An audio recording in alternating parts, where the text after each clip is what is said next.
প্রথমে Adobe Photoshop 7.0 install করে নিতে হবে। তারপরে ফাইলে যেতে হবে।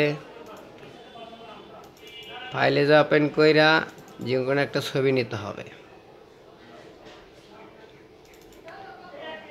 ছবি নেওয়ার পরে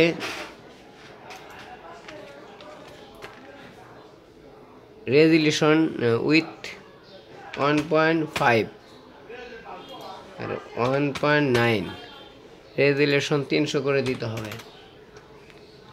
কন্ট্রোল ধরে এন্টার দিতে হবে, কাটতে হবে।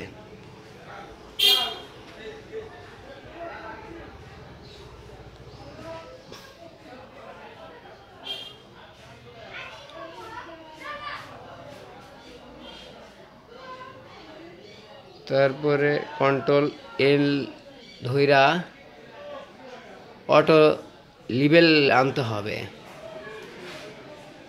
লাইট একটু বাড়াতে হবে, এন্টার দিতে হবে। তারপরে ইমেজে যাইতে হবে। ইমেজে যেয়ে অ্যাডজাস্টমেন্ট যাওয়ার পরে যেতে হবে সিলেক্ট কালেকশন,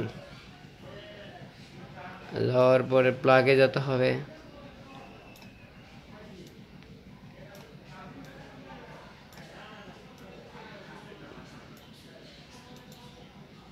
তারপর কন্ট্রোল এম ধরতে হবে লাইট বাড়ানোর জন্য।